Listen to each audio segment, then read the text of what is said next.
Help give kids an extra life by donating today to help sick and injured children. Link in the description and pinned comment below. Be nice to your mail carriers. They always deliver when it counts. When it comes to most retro gaming icons, you can usually associate them with the company who made them. You see Mario, and immediately you know he's from Nintendo. You see Sonic, and right away you know he's from... Sega! Pac-Man? Oh yeah, he's from Namco. But not every arcade icon is like this. There are a few characters that are extremely well known, even though the companies behind them aren't exactly well known, at least in this day and age. One of those icons of the golden age of arcades is an orange ball with spindly legs and an exhaust pipe for a nose. We call him Q Bert, and he's been around a lot. But when you think of Q Bert, how many of you associate him with any company whatsoever? Anyone? Okay, I can't see who's raising your hand, but I'm gonna venture a guess and say that not a lot of people are that familiar with a company called Gottlieb. Originally Daniel Gottlieb and Company, Gottlieb got their start making pinball machines, but like several other companies, would expand into video games, with their biggest success being Q Bert. And today we're gonna look into this game and what made this quirky little title so intriguing. I think I might replace my not sensor for this one. Let me try something. Okay, that works.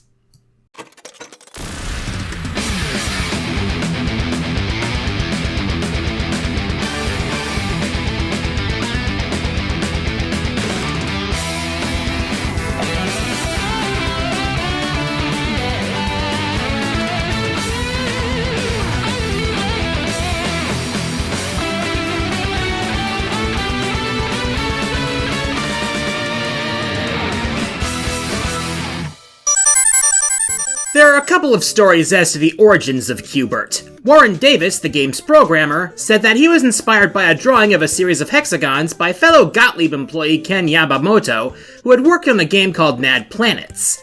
Meanwhile, according to another story, things began when artist Jeff Lee drew a pyramid of cubes inspired by the work of M.C. Escher. And if you're familiar with Escher, you know that his art could get pretty abstract. Lee thought that a game could be made based on that idea, and drew the initial design for the game's main character, who would jump across the cubes and fire snot from his tube nose at enemies. Well, that wasn't gonna fly because that was gross, and besides, Davis was still relatively new at programming stuff and wanted to keep things simple. So the objective changed to keeping the character from dying. He was also the person who included the idea of balls bouncing down the pyramid because he wanted to include randomness and gravity as mechanics. The idea of the cubes changing colors was suggested by the company's vice president of engineering, Ron Waxman, as a means of measuring the player's progress. As for the characters jumping, the conventional joystick was rotated 45 degrees to match the direction of the jumping. Some of the staff suggested otherwise, but David stuck to his guns, although market testing garnered mixed responses. The game as a whole wasn't even greenlit until several months after programming began. It went untitled for most of its development, and several names were rejected. One person, marketing VP Howie Rubin, suggested as the title, but how the do you pronounce that? Eventually they decided to combine Qubes and Hubert, settling on the name Q Bert. Q Bert was ultimately released by Gottlieb in October of 1982, with distribution in Japan being handled by Sega and Konami in March the following year. So let's pop a quarter in the slot and start this baby up! So as we start, we get a quick demo of how things work. The idea is that you control Q Bert by having him jump diagonally from one cube to another. When you jump to another cube, it will change color. The object of each stage is to make all the cubes on the pyramid show the target color, which is conveniently shown underneath your score. Avoid jumping off the pyramid, or you die. Avoid anything that's not green, or you die. And when you die, Q Bert swears in gibberish. This Grolic speech came from a Votrack speech synthesizer chip. The original plan was to generate more realistic speech from messages in English, but this proved more than David Thiel, the audio engineer, could handle. He said that the closest he could get to making it say bonus points was bogus points. So he basically said it and decided to just throw in a bunch of random numbers and see what happened. As the game progresses, obstacles and enemies are gradually added to the field. The first are simple red balls that fall down the pyramid. Then there are purple balls, which are similar to the red balls, except when they reach the bottom, they turn into snakes. This is Coily, the primary enemy in the game, and they will continue to chase Q Bert to death. You can actually bait them into jumping off if you hop on a rainbow disc, which will carry you back up to the top of the pyramid. And if quality jumps off in the process, you'll clear the board of any enemies currently in play. You'll also come across enemies called Ugh and Wrong Way, who follow different laws of gravity and jump on the sides of the cubes. Still dangerous to touch. Anything green is safe to touch. Green balls actually freeze all the enemies on the screen temporarily. Funny, usually green means go, but enemy logic must follow opposites. Then you got Slick and Sam, two green guys who will mess up your game by changing any cube they jump on until you catch them.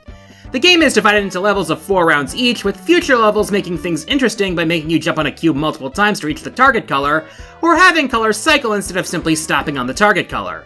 There are 9 levels in all, but the final level loops until you crash out. At which point, Q Bert might be speaking for you. When the game was first unveiled at the 1982 AMOA show, the press immediately loved it. Mag after mag was praising the game, confident that it was going to be a hit, and proclaiming it as one of the stars of the show. And when the game was released, more glowing reviews came in. Reviewers loved the unique gameplay of the game, as well as the vibrant and colorful presentation. It was even compared to the likes of Pac-Man and Donkey Kong, it was so freaking good. And the players seemed to agree. The game sold around 25,000 units in the US, making it one of the top 13 grossing games of the year. And the merchandise? Oh boy! Q Bert became one of the most merchandised characters of all time. The dude appeared on coloring books, sleeping bags, frisbees, wind-up toys, board games. Gottlieb claimed over 125 different products featuring the foul-mouthed little ball. Holy sh**. That's a lot. Anyways, with a character that successful, you'd think that Gottlieb would become a household name. Except that the original Q Bert was Gottlieb's only commercially successful video game. Remember, these people were more known for pinball and none of their other video games were nearly as successful. What's more, the rights to the game didn't even stay with them. You see, during the time this game was made, Gottlieb was owned by Columbia Pictures, who retained the rights to the game even after divesting themselves of Gottlieb's assets in 1984. The game's creators didn't even get royalties because Gottlieb didn't have a system for that in place. Oh, and remember who ended up buying Columbia Pictures? Yeah, Sony. So now they own the rights to the game. We'll get to that later. And when I say that Q Bert was Gottlieb's only successful video game, yeah, sequels weren't exactly rosy endeavors. The first attempt at a sequel didn't even get officially released. Davis, who thought the original game was too easy, began work on a sequel called Harder, Better, Faster, Stronger, Faster, Harder, More Challenging Q Bert in 1983. After Columbia was acquired by the Coca-Cola Company, and Gottlieb was renamed to Milestar Electronics. Man, this company's history is weird. This enhanced version would feature more difficult gameplay, a new character called Q Bertha who messes up your progress by changing the cube colors, and a new bonus round. And by more difficult, I mean having the spinning colored discs move up and down, introducing new enemies much earlier, having the patterns change every round instead of every level, having Slick and Sam lock the cubes they jump on until another enemy jumps onto them. It was crazy! As for the bonus level, after levels 2 and 5, you'd have 20 seconds to catch as many Slick and Sam as possible, and jump on as many of the cubes as they had landed on. Of course, the playfield started out invisible, but you already know what the shape of the playfield is, so there's no problem there. When they called it faster, harder, and more challenging, they meant it.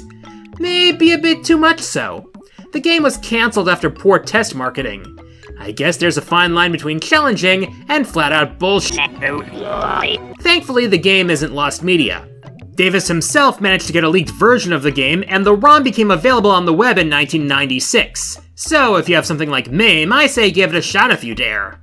I mean, it's not like anyone's making a profit off of that game, right? As for the first official sequel, there was Q Bert's Qubes, released in 1983 by the then newly renamed Milestar Electronics. During development, the game went through a few names, including Q Bert 2, 2 Bert, and Qubes, before it reached its final name. Now this game is one of those sequels where the gameplay is significantly different from the original. Instead of a pyramid, your playfield is a grid of 25 cubes in a diamond pattern. Whenever you jump from a cube, the cube will rotate in the direction you jumped from. In each level, you're given a target cube, and the object is to match all 3 visible sides to the target cube, at which point the cube will turn into a green outline. You clear a level by creating 5 cube lines of green cubes, starting with 1 line and increasing as the game goes on. The cubes themselves also become more complex, starting with 2 colors and increasing the number in later levels. Each level consists of 4 regular levels and a bonus level where you simply rotate each cube in turn to earn as many bonus points as you can. The enemies in this game are brand new as well, including Meltniks, which jump across the cubes until they melt into a cube surface that matches their color, Shoebops, which jump down the cubes and simply need to be avoided, and Rat-a-tats, which spawn from purple balls and chase you until you spin them off of a cube they land on. If it sounds more complicated than the first game, well, that's because it is. That, coupled with the infamous American video game crash of '83, caused Q Bert's cubes to go relatively unnoticed. That being said, however, the game did get ported to the Atari 2600 and the ColecoVision. Not only that, but this style of Q Bert would be used in an MSX version of Q Bert, which featured a dragon instead of the original character for some godforsaken reason. Now in 1992, a developer called Real-Time Associates double-dipped in their try at the Q Bert series. First was Q Bert for Game Boy, which was published by Jaleco, who is best known for games like Bases Loaded. This take on the game consisted of 64 rounds across 16 levels, and while the basic gameplay remained unchanged, the boards did not. Instead of simply sticking with the pyramid shape, the boards came in a wide variety of designs, and so for that matter did the cubes, in order to make them stand out on the Game Boy's monochrome screen. As a little something extra, at the end of every level, you'd have these Pac-Man style cutscenes where Q Bert has a difficult time with a palm tree. On a semi-related note, you all better go see Coyote vs. Acme when Ketchup Entertainment releases it. Meanwhile, on the Super Nintendo, Real-Time Associates would double down on surreal visuals with Q Bert 3, published by NTVIC, which was the international subsidiary of Nippon Television. The gameplay, once again, was faithful to the original, but like the Game Boy version, the shapes of the playfields were widely varied. There were also 3 new enemies, those being Frog, a frog, Top Hat, a hat that patrols the area, and Derby, a smaller version of a red ball.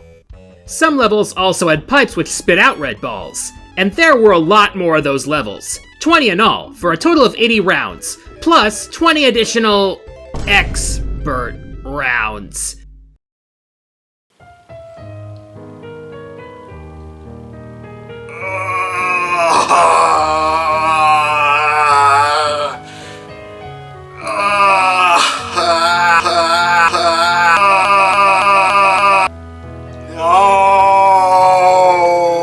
And when I say they doubled down on the surreal, I mean it. The first round looked simple enough with the classic cubes and the cloud background, but after that we got cubes that look like crates, presents, yarn spools, teeth. We're jumping across teeth for crying out loud! Not to mention we got all these trippy-ass backgrounds. It's pretty clear here that the artists really got creative with the cube designs in this game.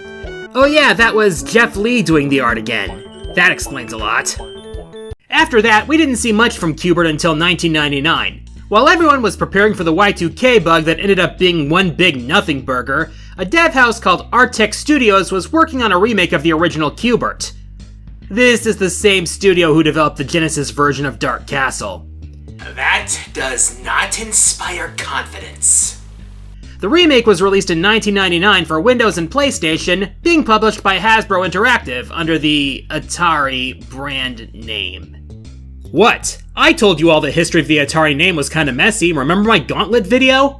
Anyways, not only does the remake include the original, playable with both vintage and 3D graphics, but it also includes an adventure mode, because every retro remake has to have an adventure mode, right? There's also a multiplayer head-to-head mode as well. The game would later be given Dreamcast and Game Boy Color ports in 2000, with the Dreamcast port being handled by Pipe Dream Interactive, and the Game Boy Color port being done by Morningstar Multimedia. A port for Mac was done by Macsoft and released in 2001. Fun fact, the Game Boy Color version of Q Bert is listed as the first video game music credit by Jake Kaufman. That's right, the same Jake Kaufman who gave us the music for such classics as Shantae, Mighty Switch Force, and Shovel Knight, not to mention my intro theme, got his start for this port of this arcade remake. There were a few more games for Q Bert after that, but they were even more derivative than usual. By this point, Sony Pictures owned the rights to Q Bert, so they released Q Bert 2004 as a game for Flash in, well, 2004. You know, before the identification of Adobe. Sorry, brand, but when you got ratioed on Blue Sky, you brought it upon yourself. Anyways, this game had a port of the original, plus a new mode with 50 levels featuring original board designs. The game would end up ported to Windows the following year as Q Bert 2005. From there, Q Bert would lay dormant as a series until a certain movie came out which helped to sneak the expletive-uttering oddball back into the public eye. That movie would be 2012's Wreck-It Ralph, a love letter to the world of classic arcade gaming. Several video game icons made cameos in this flick, including, you guessed it, Q Bert, on license from Sony. So 2 years later, Sony Pictures commissioned Gonzo Games and Sideline Development to put together Q Bert Rebooted, a reboot of the original Q Bert, released for Steam and mobile devices. Versions for PlayStation platforms would follow a year later in 2015, with an Xbox One port in 2016. As for the game itself, it changed the shape of the game quite literally, by swapping out the iconic cubes for hexagons! And since it was programmed for mobile, it plays exactly like a mobile game. Earning stars for objectives to unlock new levels, obtaining gems to unlock new skins. Heck, the mouse controls for the Steam version are basically like touch controls. Not to mention the graphics and music are indicative of mobile games at the time. It definitely shows its age and its origin. Hey, at least the game doesn't have microtransactions. That, and a later 2019 mobile game, would be the last we've seen from Q Bert to date. So in the end, despite his iconic status, Q Bert could never really escape from the shadow of his original release. None of the games that came after his debut could measure up to his legendary introduction. It's a classic example of a one-hit wonder, and all things considered, it's probably for the best that it stays that way. Sometimes trying too hard to evolve just isn't the best idea. And besides, just because Q Bert never really made it as a franchise beyond his first game doesn't mean that he's not still a legend. Aside from all the merchandise, he even had his own cartoon. Back in 1983, Q Bert was featured as part of the Saturday Supercade on CBS, which featured cartoons based on various arcade games. Remember Saturday morning cartoons? I miss them. And aside from the cameo in Wreck-It Ralph, Q Bert also appeared in the movie Pixels, not to mention a wide range of appearances from commercials to cartoon series. With that kind of recognition, it's safe to say that sometimes one game is enough to make an icon. Of course, given that Sony owns the rights to Q Bert nowadays, your best bet if you want to experience Q Bert is probably either emulation or supporting your local arcade. With the price of games going up, looking back may be the only way forward. I'm the Quarter Guy, and until next time, the arcade is OW!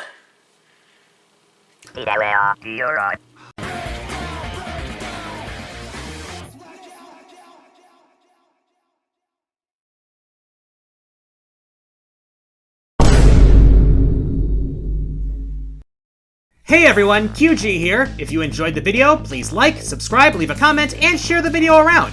Feel free to check out my Blue Sky and Twitch streams, and consider supporting me through Patreon, and donating to my Extra Life campaign to support Children's Wisconsin. Thanks for watching.